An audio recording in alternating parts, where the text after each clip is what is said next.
चलो बढ़ते अगले flow chart and pseudo code की तरफ, जो है हमारा calculation of simple interest. Simple interest हम किस टाइप से कैलकुलेट कर सकते हैं, उसके लिए हमें लिखना है इसका एक pseudo code as well as इसका बनाना है हमें एक फ्लो चार्ट। ओके, कैसे करेंगे हम? सबसे पहले हम लेंगे इधर, अगर मैं आपको सूडो कोड बना के दिखाऊं, तो सिंपली हमें क्या करना है, हमें तीन वेरिएबल्स लेने पड़ेंगे। इसमें इसमें हमें तीन वैल्यूज लेनी पड़ेगी, पी, आर और टी की। Okay, P R T which is principal rate and time, हमें ये तीन वैल्यूज लेनी पड़ेगी। अगर आप भूल गए हो कि सिंपल इंटरेस्ट कैसे कैलकुलेट करते हैं, तो इसका फॉर्मूला होता है P into R into T divided by 100। इससे हमें सिंपल इंटरेस्ट मिल जाता है। ओके, पी आर टी की हमने वैल्यू ले ली है। अब हमें क्या करना है, इनकी वैल्यू लेने के बाद हम सिंपली क्या कर सकते हैं, मल्टीप्लाई देम। तो वन सेकेंड, या P into R into T divided by 100 कर देंगे हम। ओके, हम डिवाइड बाय 100 कर देंगे। तो पहली स्टेप थी हमारा पी आर ओ टी की वैल्यू लेनी है, इसको डिवाइड करना है, तो इसको हम एस आई में इंक्लूड कर देंगे, S I equal to P into R into T divided by 100। अब सिंपल इंटरेस्ट में ये इंक्लूड करने के बाद क्या करना है हमें, रिटर्न। बस हमें सिंपल इंटरेस्ट रिटर्न करना है, हो गया हमारा।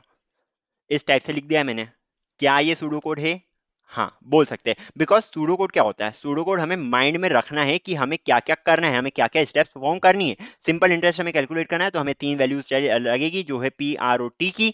उसके बाद हम क्या करेंगे, हम तीनों का मल्टीप्लीकेशन करके डिवाइड बाय 100 कर देंगे, तो हमारे पास सिंपल इंटरेस्ट की वैल्यू आ जाएगी। Simple interest equal to P into R into T divide by 100 में इस टाइप से कर देंगे, एंड देन हमें रिटर्न करना है सिंपल इंटरेस्ट को। ओके, ये मान सकते हो आप कि एक सूडो कोड है, बिकॉज सूडो कोड का कोई स्पेसिफिक फॉर्मेट नहीं होता है, ये बस आपके माइंड में रखने के लिए है कि यार हमें करना क्या क्या है, क्या क्या स्टेप्स हमें परफॉर्म करनी है, बस और कुछ नहीं है। अब अगर मैं इसका फ्लो चार्ट बनाऊं, फ्लो चार्ट भी एक नॉर्मल चीज ही है। पहले सबसे पहले हम करते हैं start, S T A R T मैंने यहाँ पे लिख दिया है। स्टार्ट करने के बाद हमें वैल्यूज लेनी है, किसकी वैल्यूज लेनी है, हमें लेनी पी आर ओ टी की वैल्यूज। तो मैं यहाँ पे लिख देता हूँ, take P R and T, take P R and T, मैंने ये यहाँ पे लिख दिया है। इसके बाद हम क्या करेंगे, इसके बाद हम सिंपली फॉर्मूला लगाएंगे। हम कोई प्रोसेस परफॉर्म कर रहे हैं, इसके लिए रेक्टेंगल बनाते हैं। So this is basically a rectangle. Rectangle में मैंने लिख दिया है कि आपको करना है S I is equal to P into R into T divided by 100, P R T divided by 100, इस टाइप से मैंने लिख दिया है। ओके, इसके बाद मैं क्या करूंगा, इसके बाद मैं रिटर्न करूंगा एस आई को। सो ये वापस से आ गया रेक्टेंगल में, बिकॉज एक प्रोसेस है ये। ओके, यहाँ पे मैं लिख दूंगा रिटर्न ऐसा है। ओके, चलो ऐसा रिटर्न हो गया। इसके बाद क्या करते हैं, आखिरी स्टेप एंड। तो ये हमने इसका एक फ्लो चार्ट भी बना दिया है। Okay, so this is the and which is the last step. समझ में आ गया किस टाइप से बन रहा है हमारा सूडो कोड एंड किस टाइप से हम लिख रहे हैं फ्लो चार्ट को। सूडो कोड इस टाइप से कोई नहीं लिखता है, मैंने ही लिखा है, बिकॉज ये बस हमें समझने के लिए कि हमें करना क्या है। अगला क्वेश्चन देखते हैं, find maximum of three numbers. मान लो हमारे पास तीन नंबर्स दिए हैं, which are A B and C. Let A be 10, B be 20, C be 30। अब हमें तो दिख रहा है कि मैक्सिमम नंबर 30 है, पर ये हम कंप्यूटर को कैसे समझाएंगे? कंप्यूटर के लिए हम लिखेंगे एक सूडो कोड। हम क्या करेंगे, सबसे पहले स्टार्ट करेंगे, वो तो छोड़ो अभी। तो टेक ए बी एंड सी, ठीक है। ए में हमने डाल दिया 10, बी में डाल दिया हमने 20, एंड सी में हमने डाल दिया है कितना, 30। चलो ये हमने कर दिया। अब इसके बाद हम देखते हैं कि अगर ए ग्रेटर देन बी है और ए जो है वो ग्रेटर देन सी भी है, तो हमें क्या करना है, हमें रिटर्न करना है ए। ओके, अगर ए बी से बड़ा है, ए सी से भी बड़ा है, मतलब कि ए ग्रेटेस्ट हुआ, एज सिंपल एज दैट। अगर ए बी से बड़ा है, ए सी से बड़ा है, तो ए इज द ग्रेटेस्ट। तो अगर ऐसा होता है, अगर ये जो कंडीशन है ये हमारी ट्रू है, तो हमें ए को रिटर्न करना है। इफ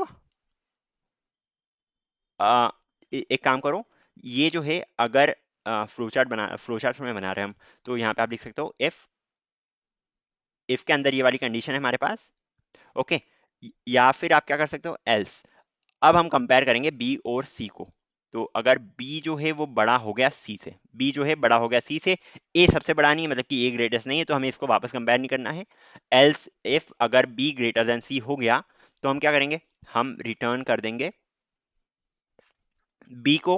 अगर ये कंडीशन भी हमारी फेल हो जाती है, अगर हमारी ये कंडीशन भी फेल हो जाती है, तो जरूर तो हम हमें क्लियर है कि हमारा बी जो है वो सबसे बड़ा नहीं है, हमारा ए जो है सबसे बड़ा नहीं है, तो हम एल्स में बिना कोई कंडीशन डाले लिख सकते हैं रिटर्न सी। बहुत ही ज्यादा रफ बना दिया मैंने, कोई दिक्कत नहीं, बट सो हम यहाँ पे लिख सकते हैं रिटर्न सी। करा क्या है हमने, एक बार ढंग ढंग से समझ लो कि अगर ए बी से बड़ा है, और ए जो है वो सी से भी बड़ा है, तो हमें रिटर्न करना है ए को, मतलब कि ए जो है वो सबसे बड़ा है।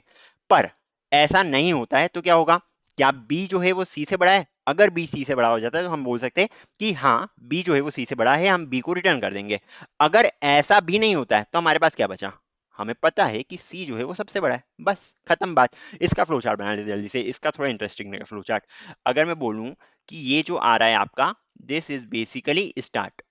ओके, ये आ गया हमारे पास स्टार्ट बटन। स्टार्ट के बाद हमने क्या करा, हमने तीन वैल्यूज लिए जिसको मैं बना रहा हूँ पैरेललोग्राम में। राइटिंग को थोड़ा आप देख लो यार, खराब है थोड़ी राइटिंग, पता है मुझे। एक, तीन वेरिएबल्स हमें लेने हैं, कौन कौन से, A B as well as C. Okay, A B C हमने तीन वैल्यूज ले ली है। अब हम क्या करेंगे, हम कंपैरिजन करेंगे। कंपैरिजन के लिए क्या बोलता हूँ, डायमंड। यहाँ पे आ गया आपका डायमंड, चलो ठीक है। अब मैं बोल रहा हूँ इस A greater than B and A greater than C. Okay, ये आ गया मेरे पास, हमारे पास कंपैरिजन। अगर ये बात सही हो गई, ये बात अगर सही हो गई, अगर ये जो है ये यस कंडीशन, यस हमें रिटर्न करता है, मतलब कि ये चीज सही है, तो हम क्या करेंगे, हम यहाँ पे चले जाएंगे रिटर्न स्टेटमेंट पे। तो रिटर्न ए कर देंगे हम यहाँ पे। Okay, in a rectangle. Okay, return A कर देंगे, ठीक है। पर अगर ये बात सही नहीं हुई, मैं यहाँ पे नो लिख रहा हूँ। ओके, सो यहाँ पे मैंने नो लिख दिया है। अगर ये बात सही नहीं हुई तो हम क्या करेंगे, हम अब एक और कंपैरिजन करेंगे। तो ये वापस से एक डायमंड आ जाएगा कि क्या बी जो है वो सी से बड़ा है, क्या बी जो है वो सी से बड़ा है। तो बी अगर सी से बड़ा होता है, अगर मैं इसके लिए यस लिखता हूं, तो ये आ जाएगा रिटर्न ए, रिटर्न बी, रिटर्न बी आ जाएगा। इसको हम बंद करेंगे एक रेक्टेंगल के अंदर। ओके, पर अगर ये नो होता है, अगर ये नो होता है, क्या हमें एक और कोई कंपैरिजन करने की जरूरत है? यहाँ पे तो मैंने नहीं करा है सूडो कोड में, तो यहाँ पे हम सिंपली रिटर्न कर सकते हैं क्या, रिटर्न सी। रिटर्न हम कर देंगे सी को। ओके, सो हमने देख लिया है, अगर ए जो है वो सबसे बड़ा होता है तो रिटर्न ही कर देगा, अगर बी सबसे बड़ा होता है तो रिटर्न बी कर देगा, अगर बी सबसे बड़ा नहीं होता है तो ये रिटर्न सी कर देगा। अब इसके बाद हमें इन सबको कंबाइन करना है फॉर एंड कंडीशन। तो मैंने ये तीन एरो बना दी है, राइटिंग बहुत ज़्यादा ही खराब है मेरी, कुछ नहीं कर सकते, कांट हैंडल इट। तो यहाँ पे मुझे क्या करना है, यहाँ पे मुझे इसको करना है एग्जिट या एंड, जो भी आप लिखना चाहो। एंड इसको हम बंद करेंगे एक गोले में।